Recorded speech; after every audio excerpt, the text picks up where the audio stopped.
ನವೆಂಬರ್ನಲ್ಲಿ ಸಚಿವ ಸಂಪುಟ ವಿಸ್ತರಣೆ ಕುರಿತಂತೆ ಸಚಿವರಾಗಿರುವಂತಹ ಆರ್.ಬಿ. ತಿಮ್ಮಾಪುರ ಅವರು ಪ್ರತಿಕ್ರಿಯೆಯನ್ನು ಕೊಟ್ಟಿದ್ದಾರೆ. ಒಂದು ಕಡೆಯಲ್ಲಿ ಸಚಿವಾಕಾಂಕ್ಷಿಗಳು ಈಗಾಗಲೇ ಕಾದು ಕುಳಿತಿದ್ದಾರೆ. ಸಚಿವ ಸಂಪುಟ ವಿಸ್ತರಣೆ ಸುಳಿವು ಸಿಕ್ಕಿಲ್ಲ. ಸಂಪುಟ ವಿಸ್ತರಣೆ ಸಿಎಂ ಮತ್ತು ಹೈಕಮಾಂಡ್ಗೆ ಬಿಟ್ಟಿತ್ತು. ಹೀಗಂತ ಬಾಗಲಕೋಟೆಯಲ್ಲಿ ಸಚಿವರಾಗಿರುವಂತಹ ಆರ್.ಬಿ. ತಿಮ್ಮಾಪುರ ಹೇಳಿಕೆಯನ್ನು ಕೊಟ್ಟಿದ್ದಾರೆ. ನಿಷ್ಠಾವಂತ ಕಾರ್ಯಕರ್ತನಾಗಿ ನಾನು ಅದನ್ನು ಪಾಲಿಸ್ತೇನೆ.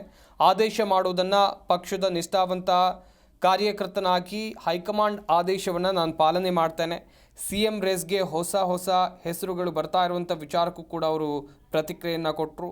ನೋಡಿ, ಇವರಾದರೂ ಪರವಾಗಿಲ್ಲ, ಅವರಾದರೂ ಪರವಾಗಿಲ್ಲ, CLP ಮತ್ತು ಹೈಕಮಾಂಡ್ನಲ್ಲಿ ಆಗಿದ್ದು ಮಾತ್ರ ಅಧಿಕೃತ.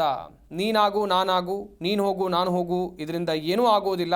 ನಿಮ್ಮ ಪ್ರಕಾರ CM ಬದಲಾವಣೆ ಆಗುತ್ತೆ ಎಂದರ್ಥ ಅಲ್ವಾ ಎಂಬ ಪ್ರಶ್ನೆಗೆ ಈ ರೀತಿಯಾಗಿ ಆರ್.ಬಿ. ತಿಮ್ಮಾಪುರ ಅವರು ಪ್ರತಿಕ್ರಿಯೆಯನ್ನು ಕೊಟ್ಟಿದ್ದಾರೆ. ಸಚಿವ ಸಂಪುಟದ ವಿಸ್ತರಣೆಯ ಸುಳಿವು ಇನ್ನೂ ಸಿಕ್ಕಿಲ್ಲ.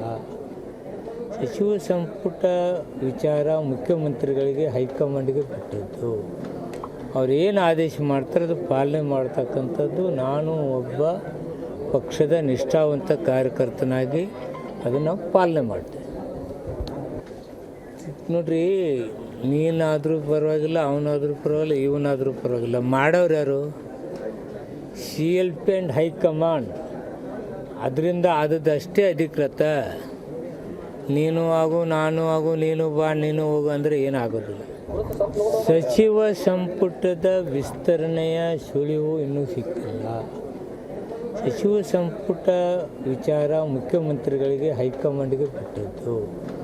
ಅವ್ರು ಏನು ಆದೇಶ ಮಾಡ್ತಾರೆ ಅದು ಪಾಲನೆ ಮಾಡ್ತಕ್ಕಂಥದ್ದು. ನಾನು ಒಬ್ಬ ಪಕ್ಷದ ನಿಷ್ಠಾವಂತ ಕಾರ್ಯಕರ್ತನಾಗಿ ಅದನ್ನು ಪಾಲನೆ ಮಾಡ್ತೇನೆ.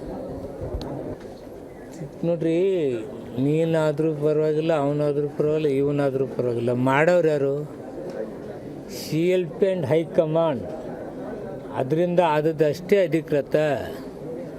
ನೀನು ಆಗು ನಾನು ಆಗು, ನೀನು ಬಾ ನೀನು ಹೋಗು ಅಂದರೆ ಏನಾಗೋದಿಲ್ಲ. ಸಚಿವ ಸಂಪುಟದ ವಿಸ್ತರಣೆಯ ಸುಳಿವು ಇನ್ನೂ ಸಿಕ್ಕಿಲ್ಲ. ಸಚಿವ ಸಂಪುಟ ವಿಚಾರ ಮುಖ್ಯ